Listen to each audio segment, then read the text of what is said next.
నమస్తే రైతు సోదరులకు శుభోదయం నేలతల్లి కార్యక్రమానికి స్వాగతం। వారం వారం రైతుల భూ సమస్యలు వాటి పరిష్కార మార్గాలు చట్టాలు ఏం చెబుతున్నాయి కొత్త చట్టాలు ఎలా ఉన్నాయి వంటి విభిన్న అంశాలపై మీ భూమి మీ హక్కు కార్యక్రమం ద్వారా సలహాలు సూచనలు తెలుసుకుంటూనే ఉన్నాం। ఇవాల్టి కార్యక్రమంలో ఆంధ్రప్రదేశ్ పునర్విభజన జరిగి 9 సంవత్సరాలు గడిచిన సందర్భంలో ఉభయ రాష్ట్రాల్లో ఎటువంటి భూ చట్టాలు అమల్లోకి వచ్చాయి వీటి వల్ల రైతులకు ఎంతవరకు ఉపయోగం జరిగింది రానున్న రోజుల్లో భూ సమస్యల పరిష్కారానికి ఇంకా ఎలాంటి చర్యలు రెండు ప్రభుత్వాలు తీసుకుంటే బాగుంటుంది అనే అంశాలపై భూ చట్ట న్యాయ నిపుణులు సునీల్ కుమార్ విశ్లేషణను చూసేద్దాం। నేలతల్లి వీక్షకులకి నమస్కారం। ఆంధ్రప్రదేశ్ రాష్ట్ర పునర్విభజన జరిగి 9 ఏళ్లు గడుస్తుంది। ఈ సందర్భంగా గడిచిన 9 ఏళ్ల అనుభవాలను దృష్టిలో పెట్టుకొని వాటిని మననం చేసుకుంటూ రాబోయే కాలంలో ఎలాంటి మార్పులు చేస్తే బాగుంటుందనే అంశాన్ని ఈ రోజున మాట్లాడబోతున్నాం। కేవలం 10 అంశాలను తీసుకుందాం భూములకు సంబంధించి, ముఖ్యంగా రైతులు వ్యవసాయ భూమికి సంబంధించిన 10 కీలక అంశాలు, 9 ఏళ్ల ప్రగతి ఏం సాధించినాం, ఇంకేం చేయకుండా ఉన్నాం, రాబోయే కాలంలో ఏం చేయాలి అనేదే ఈరోజు మనం చర్చించబోయే అంశం। భూమి చాలా కీలకమైన అంశం। భూమి కేవలం ఆదాయ వనరు మాత్రమే కాదు, పంటలు పండించడం మాత్రమే కాదు, భూమి అంటేనే ఒక గౌరవం, ఒక హోదా, భూమితోటే జీవితం ముడిపడి ఉంది। కాబట్టి భూ సమస్యల పరిష్కారం, భూమి రికార్డులను చక్కబెట్టడం, భూమి ఉన్న వ్యక్తికి పట్టా ఉండేలాగా ఆ భూమి మీద అన్ని రకాల లబ్ధి పొందేలాగా చేయటం ప్రభుత్వ బాధ్యత, కర్తవ్యం కూడా। ఈ నేపథ్యంలో మొట్టమొదటగా భూమి రికార్డుల గురించి మాట్లాడదాం। ఎందుకంటే ఈ రోజుల్లో భూమి ఉండటం ఎంత ముఖ్యమో భూమికి ఉన్నట్టుగా భూమి రికార్డులో ఉండటం కూడా అంతే కీలకం। భూమి ఉన్నా కానీ రికార్డులో నమోదు కాకపోయినా, రికార్డుల్లో వివరాలు తప్పుగా ఉన్నా ఆ భూమి నుంచి పొందాల్సిన లబ్ధి ఏది రైతుకు అందదు। భూమి క్రయ విక్రయాలు చేయాలన్నా, ప్రభుత్వం నుంచి వచ్చే మేలు పొందాలన్నా, పంట రుణాలు పొందాలన్నా, పంట నష్టం జరిగినప్పుడు పంటల బీమా డబ్బులో ఇంక ఇతరత్ర ప్రభుత్వం ఏదన్నా మేలు చేస్తే ఆ లబ్ధి పొందాలన్నా రికార్డుల్లో నమోదై ఉండటం చాలా కీలకం। భూమి ఉన్నా భూమి రికార్డుల్లో నమోదు కానట్లయితే ఆ భూమి నుంచి వచ్చే ఫలితాలని రైతు అందుకోలేడు। కాబట్టి రికార్డులను సరిచేయటం, రికార్డులు వాస్తవ పరిస్థితికి అద్దం పట్టేలాగా తయారు చేసుకోవటం అనేది ప్రభుత్వం ముందున్న మొట్టమొదటి కీలక కర్తవ్యం। గడిచిన 9 ఏళ్లలో భూ పరిపాలన సులభతరం చేయాలి, రైతులకు భూ రికార్డులు అందుబాటులో ఉంచాలి అనే ఉద్దేశంతో రెండు తెలుగు రాష్ట్రాలు ఆన్లైన్ వెబ్ పోర్టల్ను అందుబాటులోకి తీసుకొచ్చాయి। ఆంధ్రప్రదేశ్ మీ భూమి పేరుతో, తెలంగాణ ధరణి పేరుతో భూ సమాచారాన్ని అందుబాటులో ఉంచాయి। వీటి వల్ల రైతులకు ఎలాంటి మేలు జరుగుతున్నాయి, ఇంకా ఎలాంటి ఆధునికీకరణ అవసరమో సునీల్ గారి మాటల్లో తెలుసుకుందాం। భూమి రికార్డులు కాగితాల మీద కాదు, కంప్యూటర్లో ఉంటే భద్రంగా ఉంటాయి। కంప్యూటర్ ద్వారానే మార్పు చేర్పులు చేసినట్లయితే అవకతవకలు జరగకుండా కాపాడడానికి అవకాశం ఉంటుందనే ఉద్దేశంతో 1980 దశకంలో ఏదైతే కేంద్ర ప్రభుత్వం భూ రికార్డుల కంప్యూటర్కరణ ప్రారంభించిందో వాటి కొనసాగింపుగా ఉమ్మడి ఆంధ్రప్రదేశ్ రాష్ట్రంలో 2004 నుంచి భూమి రికార్డుల కంప్యూటరీకరణ కొంత వేగవంతంగా జరిగింది। 2 రాష్ట్రాలుగా ఏర్పడే నాటికి భూమి రికార్డులన్నీ వెబ్లాండ్ అనే ఒక పోర్టల్లో నమోదు చేసి ఉంచడం జరిగింది। కానీ ఈ కంప్యూటర్ రికార్డులో చాలా తప్పులు ఉన్నాయి।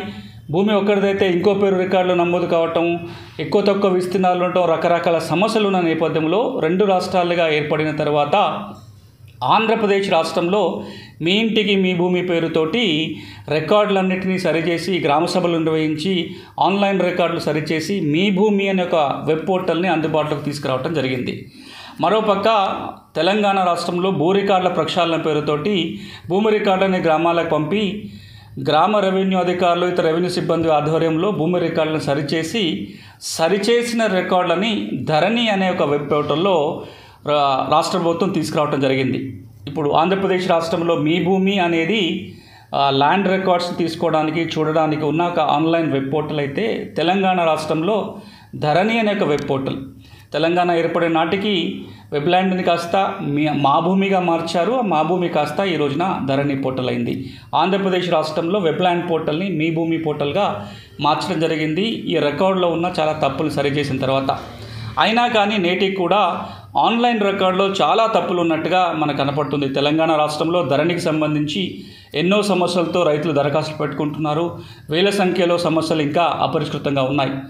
ఆంధ్రప్రదేశ్ రాష్ట్రంలో కూడా వెబ్ల్యాండ్ పోర్టల్లో ఆ తర్వాత వచ్చిన మీ భూమి పోర్టల్లో కూడా చాలా సమస్యలు ఉన్న నేపథ్యంలో వాటిని సరిచేయడానికి ప్రయత్నం జరుగుతుంది. తెలంగాణ రాష్ట్రం విషయానికి వచ్చినట్లయితే ధరణి సమస్యల్ని కొత్త మోడల్స్ సృష్టిస్తూ వాటి ద్వారా జిల్లా కలెక్టర్లకి దరఖాస్తు పెట్టుకొని ప్రభుత్వం చెప్తుంది. కలెక్టర్లు మాత్రమే పరిష్కరించే అధికారం కలిగి ఉంది. కానీ ఇటీవల గౌరవ హైకోర్టు ధరణి మీద మాట్లాడుతూ ధరణికి సంబంధించి ఒక 20 రకాల సమస్యల్ని గౌరవ హైకోర్టే గుర్తించింది. ఇవి కాక చాలా సమస్యలకు రైతాంగానికి ఉన్నాయి. వీటన్నిటిని వెంటనే పరిష్కారం చేసి ఇంకేమైనా కొత్త సమస్యలు ఉంటే కూడా గుర్తించి వాటన్నిటికీ పరిష్కారం చేస్తూ జూలై 15వ తారీఖున నివేదిక ఇవ్వాల్సిందిగా గౌరవ హైకోర్టు తెలంగాణ ప్రభుత్వాన్ని ఆదేశించింది. ఇప్పుడు తెలంగాణలో ధరణి పోర్టల్లో తప్పులుంటే అయితే జిల్లా కలెక్టర్లు సరిచేయాలి లేదా సివిల్ కోర్టుకు వెళ్లాల్సిన పరిస్థితి. ఆంధ్రప్రదేశ్ రాష్ట్రంలో వెబ్ల్యాండ్ లేదా ఆ తర్వాత వచ్చిన మీ భూమి పోర్టల్లో తప్పులు ఉన్నట్లయితే తహసీల్దార్ సవరించడానికి అవకాశం ఉంటుంది.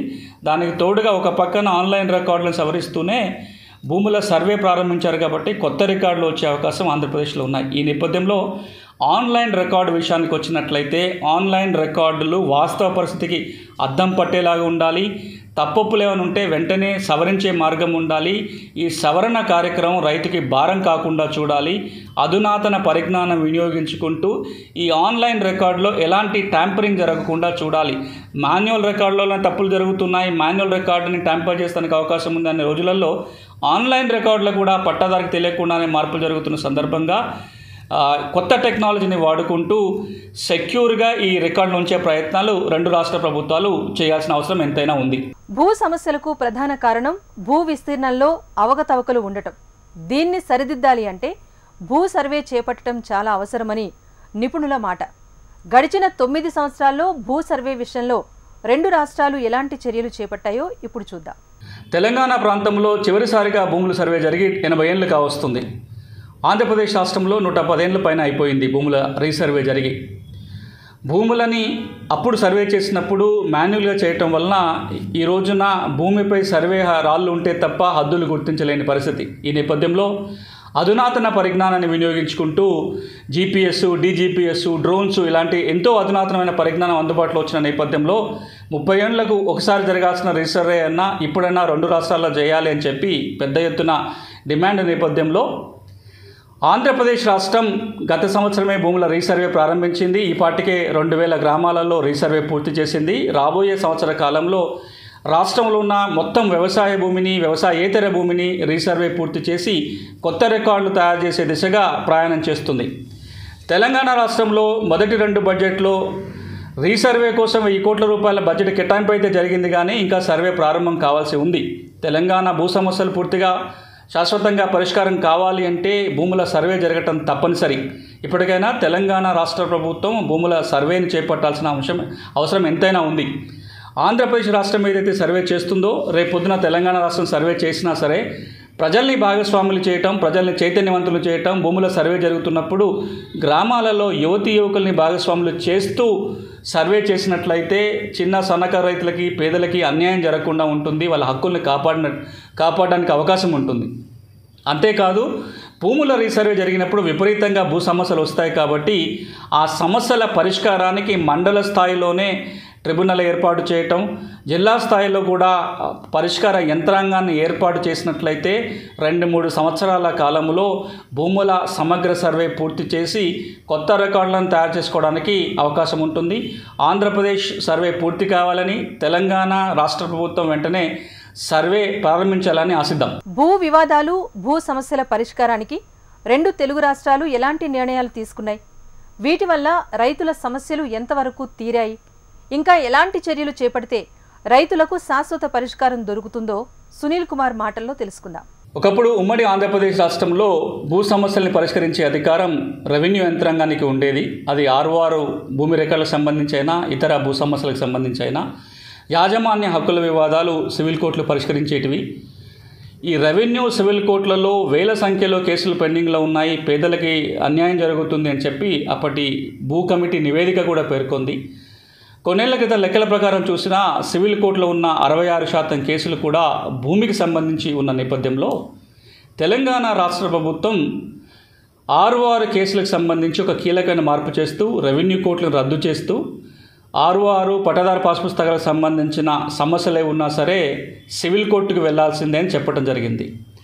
కేవలము రికార్డులకు సంబంధించి రెవెన్యూ రికార్డులు, అది కూడా ఆర్ఓఆర్ చట్టము, పాస్ పుస్తకాలకు సంబంధించిన అధికారాలు తొలగించినా సరే మిగతా అంశాలకు సంబంధించి కూడా ఈ రోజున తెలంగాణ రాష్ట్రంలో రెవెన్యూ అధికారులు పిటిషన్స్ తీసుకోవటం కానీ సమస్యల పరిష్కారం చేయటం కానీ చేయటం లేదు. అది ఇనాం సమస్యలు కావచ్చు, లేకపోతే 3080కి సంబంధించి కావచ్చు, అసైన్మెంట్ భూములకు సంబంధించి కావచ్చు, మాకు అధికారాలు లేవు అని తరచుగా రెవెన్యూ యంత్రాంగం నుంచి మాట వినపడుతుంది. ఆంధ్రప్రదేశ్ విషయానికి వచ్చినట్లయితే రెవెన్యూ కోర్టులు కొనసాగుతున్నాయి. ఆర్ఓఆర్కి సంబంధించి కూడా కొన్ని కీలకమైన మార్పులు ఆంధ్రప్రదేశ్ ప్రభుత్వం చేసింది. మ్యూటేషన్ తిరస్కరించే అధికారం తహసీల్దార్ నుంచి తొలగించి అది ఆర్డీఓకే ఇవ్వటం జరిగింది. తహసీల్దార్లు మ్యూటేషన్ తిరస్కరించడానికి అవకాశం లేదు. ఆర్ఓఆర్ అప్పీళ్ళన్నీ కూడా కొత్తగా ఇప్పుడు డిఆర్ఓకి బదిలీ చేయటం జరిగింది. రెవెన్యూ కోర్టులు యథాతథంగా ఆంధ్రప్రదేశ్ రాష్ట్రంలో కొనసాగుతున్నాయి. అంతేకాకుండా భూమి సర్వే చేస్తున్నప్పుడు వచ్చిన సమస్యల పరిష్కారం కోసం మండల స్థాయిలోనే డిప్యూటీ తహసీల్దార్ని ఒక ప్రత్యేకమైన మొబైల్ మ్యాజిస్ట్రేట్గా డిసిగ్నేట్ చేసి వాళ్ళే ఈ సమస్యలు పరిష్కారం చేయాలని చెప్పడం జరిగింది. 2 రాష్ట్రాలలో కూడా భూ సమస్యలు చాలా ఎక్కువగా ఉన్నాయి. ఈ సమస్యల పరిష్కారానికి ఇంకొంచెం మెరుగైన ప్రయత్నం జరగాలి అంటే 2 రాష్ట్రాలలో కూడా జిల్లా స్థాయిలో, రాష్ట్ర స్థాయిలో ఒక భూమి ట్రిబ్యునల్ని ఏర్పాటు చేసినట్లయితే నిర్ణీత కాల వ్యవధిలోగా రైతులకు ఉన్న భూ సమస్యల్ని పరిష్కారం చేయడానికి వీలవుతుంది. ఎప్పటి నుంచో కేంద్రం కూడా ఈ మాట చెప్పింది. కొన్ని రాష్ట్రాల్లో ఈ ప్రయత్నం జరిగింది, భూమి ట్రిబ్యునల్ని ఏర్పాటు చేసి సమస్యల పరిష్కారానికి. ఇప్పటికైనా తెలంగాణలో వెనువెంటనే భూమి ట్రిబ్యునల్ని ఏర్పాటు చేసినట్లయితే సమస్యల పరిష్కారాన్ని తొందరగా చేయడానికి అవకాశం ఉంటుంది. ఆంధ్రప్రదేశ్ రాష్ట్రంలో కూడా భూముల సర్వే జరుగుతున్న నేపథ్యంలో జిల్లాకు ఒక రెవెన్యూ ట్రిబ్యునల్ లేదా ల్యాండ్ ట్రిబ్యునల్, రాష్ట్ర స్థాయిలో ఒక ట్రిబ్యునల్ని ఏర్పాటు చేసి ఏ సమస్య వస్తే ఎవరి దగ్గరికి వెళ్ళాలి, ఏ ట్రిబ్యునల్కి వెళ్ళాలి, ఎంత కాలంలో పరిష్కరించాలి, ఏ విధంగా దరఖాస్తు చేయాలనే ఒక ప్రత్యేక చట్టాన్ని కనుక చేసినట్లయితే రైతులకున్న భూమి కష్టాలని సత్వరంగా తక్కువ ఖర్చుతోటి పరిష్కరించడానికి ఈ ట్రిబ్యునల్ ద్వారా వీలుపడుతుంది. అసైన్మెంట్ భూములపై కూడా 2 ప్రభుత్వాలు కొన్ని నిబంధనలు సడలించడం జరిగింది. అలాగే భూమి లేని పేదవారికి రకరకాల కారణాల వల్ల ఇతరులకు కూడా ప్రభుత్వ భూమిని ఇవ్వటం చేశాయి ప్రభుత్వాలు. ప్రస్తుతం అసైన్మెంట్ భూములు కలిగిన వారికి ఎలాంటి సమస్యలున్నాయి, ఇంకా ఏం చేస్తే పరిష్కారం దొరుకుతుందో తెలుసుకుందాం. 2 రాష్ట్రాల్లో కలిపి దాదాపుగా 50-55 లక్షల ఎకరాల అసైన్మెంట్ భూమి ఉంది. ఇప్పటి వరకు ప్రభుత్వాలు పేదలకు పంచిన భూమి, దీన్ని అసైన్మెంట్ భూమి అని, లావణి భూమి, డీకేటీ భూమి, డీఫామ్ పట్టా భూములు అని అంటుంటాం. ఇందులో 2 కీలకమైన సమస్యలు ఉన్నాయి. ఒకటి, కొన్ని రకాల అసైన్మెంట్ భూములను అమ్మటానికి వీలవుతుంది అని చట్టమే చెప్తుంది. ఆ భూములు కూడా ఈ రోజున నిషేధ జాబితాలో ఉన్నాయి. వాటిని తొలగించాలని ప్రజలు కోరుకుంటున్నారు. అది ఎక్స్ సర్వీస్మెన్కి ఇచ్చింది కావచ్చు, ఫ్రీడమ్ ఫైటర్స్కి ఇచ్చింది కావచ్చు, పొలిటికల్ సఫరర్స్కి ఇచ్చింది కావచ్చు, ఫామ్ జీ పట్టాలని కొంత మార్కెట్ వాల్యూ వసూలు చేసుకొని ఇచ్చిన పట్టాలు కావచ్చు, 1954 లేదా 1958 కంటే ముందు తెలంగాణలో ఇచ్చిన పట్టాలు కావచ్చు, అసైన్మెంట్ పట్టాలు. ఆంధ్ర అయితే 54, తెలంగాణ అయితే 58 కంటే ముందు ఇచ్చిన అసైన్మెంట్ భూములు కూడా అమ్మకాలు కొనుగోలు చేయడానికి వీలవుతుంది. కానీ ఆ భూములు కూడా ఈ రోజున నిషేధిత ఆస్తుల జాబితాలో ఉన్నాయి. వాటిని తొలగించాలి. వాటికి సంబంధించి ఆంధ్రప్రదేశ్లో ఒక మంచి ప్రయత్నం జరిగింది. 1954 కంటే ముందు ఇచ్చిన అసైన్మెంట్ భూములన్నిటినీ కూడా నిషేధిత జాబితా నుంచి తొలగించాలని ప్రభుత్వమే ఆదేశాలు జారీ చేసి వాటిని నిషేధిత జాబితా నుంచి తొలగించడం జరుగుతుంది. అంతేకాకుండా ఏవైతే ఈ ex servicemen, freedom fighters, political sufferer కేటగిరీలో ఉండి అమ్మడానికి అవకాశం ఉన్నాయో ఆ భూములను కూడా నిషేధిత జాబితా నుంచి ప్రభుత్వం తనంత తానే తొలగించే ప్రయత్నాలు జరుగుతున్నాయి. ఆ మేరకు ప్రభుత్వ ఉత్తర్వులు కూడా ఇవ్వటం జరిగింది. తెలంగాణ రాష్ట్రం ఒక పక్కన హైకోర్టు తీర్పు ఉన్నా సరే అలాంటి ఉత్తర్వులు ఏది ఇంకా ఇవ్వలేదు. కాబట్టి ప్రతిసారి ఈ కేటగిరీలో ఉన్న రైతులు వాళ్ళు దరఖాస్తు చేసుకుంటే తప్ప వాటిని తొలగించడానికి వీల్లేదు. ఇప్పటికైనా ప్రభుత్వం ఏవైతే అసైన్మెంట్ భూముల లావాదేవీలు చేసుకోవడానికి వీలవుతుందో వాటిని వ్యక్తులందరూ దరఖాస్తు పెట్టాలని చూడకుండా ప్రభుత్వం తనంతట తానుగానే ఈ భూములన్నింటినీ గుర్తించి నిషేధిత జాబితా నుంచి తొలగించినట్లయితే చాలామంది పేద రైతులకి ఇది మేలు చేసినట్లు అవుతుంది. ఇక రెండో సమస్య, భూమి లేని పేదలు కొనుగోలు చేసిన అసైన్మెంట్ భూములు.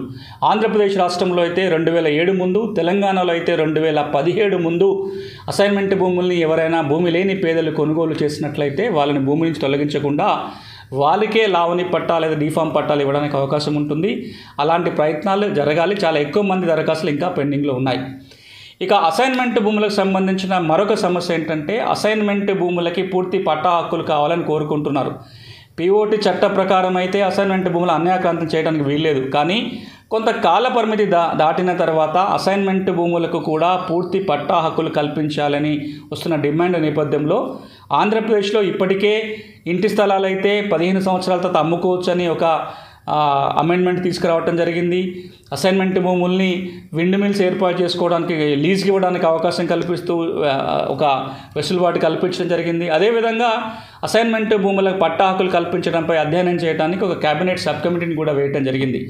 తెలంగాణ విషయానికి వస్తే గౌరవ ముఖ్యమంత్రి గారు అసెంబ్లీలోనే అసైన్మెంట్ భూములకి పూర్తి పట్టాకులు కల్పిస్తామని హామీ ఇచ్చారు. ఆ మేరకు ఇంకా ప్రయత్నం జరగాల్సి ఉంది, చట్టంలో మార్పు రావాల్సి ఉంటుంది. మరో కీలక సమస్య ఉభయ రాష్ట్రాలలో కూడా పట్టా భూములు నిషేధిత ఆస్తుల జాబితాలో చేరిపోవటం. ఏ భూములైతే అన్యాక్రాంతం చేయకూడదో వాటి జాబితాని రూపొందించి సబ్ రిజిస్ట్రార్ కార్యాలయాలకు పంపినట్లయితే వాటిపై రిజిస్ట్రేషన్ జరగకుండా ఉండాలనే ఉద్దేశంతో 2007లో రిజిస్ట్రేషన్ చట్టానికి సవరించి ఈ నిషేధిత ఆస్తుల జాబితాను తయారు చేయడం మొదలుపెట్టారు. ఈ రోజున తెలంగాణ విషయానికి వచ్చినట్లయితే 5 లక్షల సర్వే సబ్ డివిజన్ నెంబర్లు మాత్రమే ఈ ప్రొబిటర్ లిస్టులో ఉండాల్సిన చోట 10-15 లక్షల సర్వే సబ్ డివిజన్ నెంబర్లు ఈ రోజున నిషేధిత జాబితాలో ఉన్నట్టుగా తెలుస్తుంది. ఇంత పెద్ద ఎత్తున పట్టాభూమి నిషేధిత జాబితాలో ఉండటం వల్ల రైతులు తీవ్రంగా ఇబ్బందులు పడుతున్న నేపథ్యంలో తెలంగాణలో ఈ నిషేధిత జాబితాలని గ్రామాలకు పంపి గ్రామాలలోనే ఇది నిషేధ జాబితాలో ఉంచాల్సిందా లేదా అని గుర్తించి అక్కడికక్కడే పరిష్కారం చేసినట్లయితే రైతులకు మేలు జరుగుతుంది. ఆంధ్రప్రదేశ్లో కూడా ఇప్పటికే చాలా నిషేధిత జాబితాల నుంచి తొలగించడం జరిగింది. చుక్కల భూములు కావచ్చు, 1954 కంటే ముందు ఇచ్చిన అసైన్మెంట్ భూములు కావచ్చు, ఇక ఇతరతర షరతులు ఇచ్చిన భూములను కూడా ఇటీవల కాలంలో ఒక కృష్ణా జిల్లాలో పెద్ద ఎత్తున ఈ నిషేధిత జాబితా నుంచి తొలగించారు. అదేవిధంగా ఇంకేవైనా నిషేధిత జాబితాలో నుంచి తొలగించాల్సిన భూములున్నా ప్రభుత్వమే గుర్తించి తొలగించినట్లయితే రైతులకి పెద్ద ఎత్తున మేలు చేసినట్లు అవుతుంది. ఇనాం చట్టం, కౌలు చట్టం వంటి వాటిపైన 2 తెలుగు రాష్ట్ర ప్రభుత్వాలు వివిధ పద్ధతుల్లో నిర్ణయాలు తీసుకున్నాయి. అవి కొంతవరకు పరిష్కారం చూపినా ఇంకా రైతులకు చిక్కులు తప్పటం లేదు. వీటి కోసం ఏం చేయాలి? టైటిల్ గ్యారంటీ చట్టం ప్రభుత్వాలు తీసుకొస్తే ఎలాంటి లాభాలు ఉంటాయనే దానిపై సునీల్ కుమార్ స్పందన ఇప్పుడు చూద్దాం. ఇనాం భూములకు సంబంధించి 2 రాష్ట్రాల్లో కూడా ఈ రోజున సమస్యలు ఉన్నాయి. ఆంధ్రప్రదేశ్ రాష్ట్రం విషయానికి వచ్చినట్లయితే 2012లో ఏదైతే చట్ట సవరణ వచ్చిందో దాని వలన 2012 వరకు కూడా ఇనాం భూములకి, ముఖ్యంగా దేవాలయాల పేరుతో ఉన్న ఇనాం భూములకి, సర్వీస్ ఇనాములకి కూడా కొంతమేరకు పట్టాలు వచ్చిన సందర్భాలు ఉన్నాయి. 2012లో ఏదైతే చట్ట సవరణ చేయడం జరిగిందో దాని వలన 2012 కంటే ముందు కూడా కొన్ని రకాల సర్వీస్ ఇనాములని రెగ్యులరైజ్ చేస్తూ రైతువారి పట్టాలు ఏవో వచ్చాయో అవి కూడా చెల్లుబాటు కాకుండా పోయినాయి.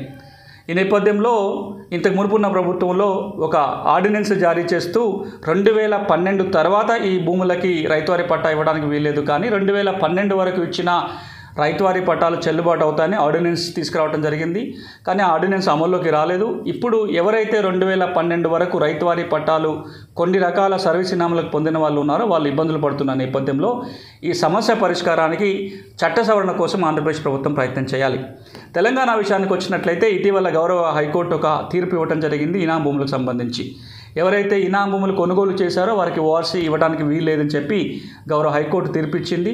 దాంతోపాటుగా ఇప్పటికి కూడా ఓఆర్సీ రాని వాళ్ళు, ఓఆర్సీ వచ్చినా సరే పాస్ పుస్తకాలు లేని వాళ్ళు, పాస్ పుస్తకాలు పట్టాలు వచ్చినాయి కానీ ఓఆర్సీ రాకుండానే పాస్ పుస్తకాలు వచ్చిన వాళ్ళు చాలామంది ఇబ్బందులు పడుతున్నారు. ఏవైతే ఓఆర్సీ రాకుండానే పాస్ పుస్తకాలు వచ్చినాయో ఆ భూములు కొన్ని ఈ రోజున నిషేధ జాబితాలో ఉన్న నేపథ్యంలో ఇనాం భూములు దాదాపు 7-8 లక్షల ఎకరాలు ఉన్నాయి తెలంగాణలో. వాటన్నిటికీ ఏ ఇనాం భూమికైతే సమస్య ఉందో వెంటనే పరిష్కారం చేయడానికి ఒక స్పెషల్ డ్రైవ్ నిర్వహించి వాటన్నిటినీ ఒక కొలికి తెచ్చినట్లయితే 8 లక్షల ఎకరాలలో రైతుల భూమి హక్కులకి ఒక క్లారిటీ వస్తుంది, వాళ్ళకు మేలు చేసే అవకాశం ఉంటుంది. ఎవరైతే పోడు సాగు చేసుకుంటున్న వాళ్ళు ఉన్నారో వారు పోడు చేస్తున్న భూములపై హక్కుపత్రాలు ఇవ్వటం కోసం 2006లోనే కేంద్ర ప్రభుత్వం చట్టం చేసింది. ఆ చట్టం 2008 నుంచి అమల్లోకి వచ్చింది.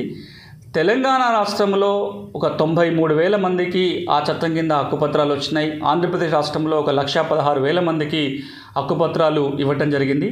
ఈ రోజున తెలంగాణలో మరొక దఫా దరఖాస్తుల స్వీకరణ చేసి వాటిని పరిశీలన జరుగుతుంది.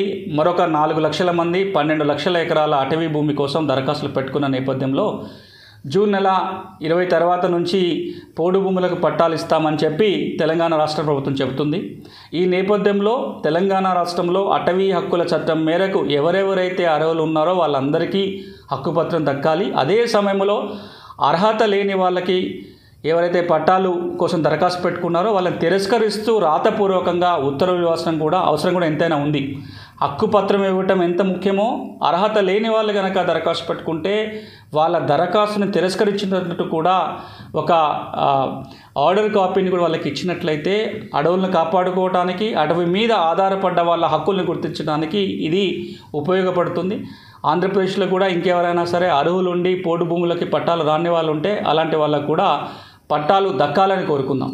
తెలంగాణ రాష్ట్రంలో పాత ఆర్ఓఆర్ చట్టాన్ని రద్దుపరుస్తూ 2020లో ఒక కొత్త ఆర్ఓఆర్ చట్టం తీసుకురావడం జరిగింది. ఈ ఆర్ఓఆర్ చట్ట పరిధిలోనే పాస్ పుస్తకాలు జారీ చేయడం కానీ, 1B రికార్డు లేదా ధరణి రికార్డు నిర్వహించడం కానీ జరుగుతుంది. ఈ చట్టాన్ని పూర్తిగా అమలు చేసి ప్రతి పట్టాదారుకి అంటే ప్రతి భూ యజమానికి కూడా పాస్ పుస్తకం దక్కితేనే ఆ భూమి మీద మేలు పొందడానికి అవకాశం ఉంటుంది. ఆ వైపున ఈ చట్టం కింద ప్రయత్నాలు జరుగుతున్నాయి. దీంతో పాటుగా రైతులందరూ ఆశిస్తున్నది ఏంటంటే, ఏ పాస్ పుస్తకం అయితే చట్టం కింద ఇస్తారో ఆ పాస్ పుస్తకానికి ప్రభుత్వమే భరోసా ఉండాలి. ఈ ఒక్క పుస్తకం ఉంటే చాలు, ఇంకే రికార్డుతో పని లేని ఒక వ్యవస్థ కావాలని, అలాంటి వ్యవస్థ కోసం అలాంటి వ్యవస్థ తేవాలని కేంద్రం చెప్తుంది. 2024 నాటికి భూమి హక్కులకు ప్రభుత్వమే పూర్తి హామీ ఇచ్చే టైటిల్ గ్యారంటీ వ్యవస్థ తేవాలని, అందుకు చట్టం చేయాలని కేంద్రం ఒక ముసాయిదాన్ని కూడా రూపొందించింది. ఇప్పటికే ఆంధ్రప్రదేశ్ రాష్ట్రం అలాంటి చట్టాన్ని చేసి రాష్ట్రపతి ఆమోదం కోసం పంపడం జరిగింది. తెలంగాణలో అలాంటి చట్టం తెస్తామని ముఖ్యమంత్రి గారు హామీ ఇచ్చారు. ఇప్పుడు అలాంటి చట్టం తేవాల్సి ఉంది. వెంటనే 2 రాష్ట్రాలలో ఒకే భూమి రికార్డు ఉండేలాగా, భూములకు సంబంధించి ఎన్ని రకాల భూములు ఉన్నా అన్ని రకాల భూములకి ఒకే ఒక రికార్డు ఉండే విధంగా, ఆ రికార్డులో పేరు ఉన్న వాళ్ళకే పాస్ పుస్తకం ఉండాలి, ఆ పాస్ పుస్తకానికి ప్రభుత్వమే హామీ ఉండాలి. అలాంటి హామీ ఇచ్చే టైటిల్ గ్యారంటీ చట్టం కనుక తీసుకొచ్చినట్లయితే 2 రాష్ట్రాలలో కూడా రైతుల భూమి హక్కులు కాపాడడానికి, ఆ భూమి హక్కులపై భరోసా కలిగి ఉండడానికి ఈ చట్టం ఎంతైనా దోహదం చేస్తుంది. కౌలుదారులది మరో ముఖ్యమైన సమస్య. తెలంగాణ రాష్ట్రంలో 10 లక్షలకు పైగా, ఆంధ్రప్రదేశ్ రాష్ట్రంలో 25 లక్షలకు పైగా కౌలు రైతులు కౌలు సాగు జరుగుతున్నట్టుగా అంచనాలు చెప్తున్నాయి. ఆంధ్రప్రదేశ్ రాష్ట్రంలో LEC చట్టాన్ని కొద్ది కాలం అమలు చేసిన తర్వాత గడిచిన కొన్ని సంవత్సరాలుగా కేంద్రం సూచించిన ఒక కొత్త చట్టాన్ని చేయటం జరిగింది.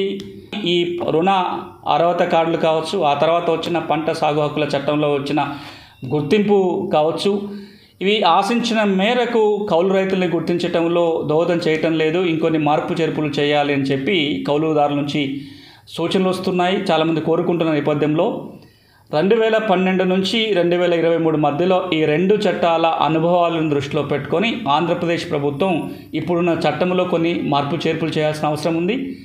తెలంగాణ రాష్ట్రంలో ఇప్పటికైనా పాత LEC చట్టాన్ని అమలు చేయటమో, నీతి ఆయోగ్ చెప్తున్నట్టుగా కొత్త కౌలు చట్టాన్ని తీసుకురావటమో, లేదా ఇంకొక మార్గం ద్వారానైనా కౌలుదారులకి వారు సాగు చేసుకుంటున్న భూమిపై మేలు అందించడం కోసం పని చేయాల్సిన, కొత్త చట్టం చేయాల్సిన అవసరం అయితే ఎంతైనా కనపడుతుంది. ఇప్పటికైనా తెలంగాణ రాష్ట్రంలో, ఆంధ్రప్రదేశ్ రాష్ట్రంలో అమలులో ఉన్న భూ చట్టాలన్నింటినీ క్రోడీకరించి భూమి చట్టము, రెవెన్యూ చట్టం పేరుతో ఒకే ఒక చట్టం చేసుకున్నట్లయితే, ఆంధ్రప్రదేశ్లో ఉన్న 165 చట్టాలు కలిపి ఒక చట్టం, తెలంగాణలో 100కు పైగా ఉన్న చట్టాలన్నింటినీ కలిపి ఒక భూమి చట్టంగా తయారు చేసుకున్నట్లయితే చట్టాలలో గందరగోళం తొలగి రైతులకి కొంత మేలు జరిగే అవకాశం ఉంది. కాబట్టి ప్రభుత్వం ఈ వైపున కూడా ఆలోచన చేయాలి. గడిచిన 9 ఏళ్ల అనుభవాలను దృష్టిలో పెట్టుకొని వచ్చిన సమస్యలు, తీరిన సమస్యలు వీటన్నిటినీ పరిగణలోకి తీసుకుంటూ భూమి ఉన్న యజమానికి, భూమి ఉన్న రైతుకి ఆ భూమిపై పూర్తి మేలు పొందేలాగా రికార్డు సవరించటము, హక్కులకు భద్రత కల్పించడం ప్రభుత్వం బాధ్యత. ఈ మధ్యకాలంలో ఐక్యరాజ్య సమితి అదే మాట చెప్పింది. సుప్రీంకోర్టు, గౌరవ సుప్రీంకోర్టు, గౌరవ హైకోర్టులు చెప్తున్న మాట ఏంటంటే, భూమి హక్కు మానవ హక్కు. మానవ హక్కు కింద పరిగణించబడుతున్న కీలకమైన భూమి హక్కు భద్రంగా ఉండాలంటే రికార్డులు స్పష్టంగా ఉండాలి, రైతుల చేతిలో కాగితాలు ఉండాలి. ఆ 2 పనులు ప్రభుత్వం చేయగలిగినట్లయితే వారి హక్కులు కాపాడబడతాయి, దానివల్ల చిక్కులు తొలగుతాయి, దేశ రాష్ట్ర ఆర్థిక ప్రగతి కూడా మెరుగ్గా ఉంటుంది. కాబట్టి భూమి ఎజెండా 2 రాష్ట్ర ప్రభుత్వాలకి రాబోయే రోజుల కీలక ఎజెండా కావాలని, రైతుల సమస్యలు సంపూర్ణంగా తీరాలని ఆకాంక్షిస్తున్నాం. ఈరోజు ప్రసారమైన కార్యక్రమంతో పాటు సాగు చట్టాలు, సమస్యల పరిష్కారం, అలాగే రైతులకు ఉపయోగపడే మరింత సమాచారం కోసం HMTV అగ్రి యూట్యూబ్ ఛానల్ను సబ్స్క్రైబ్ చేసుకోండి. ఇది ఇవాల్టి నేలతల్లి కార్యక్రమం. నమస్తే.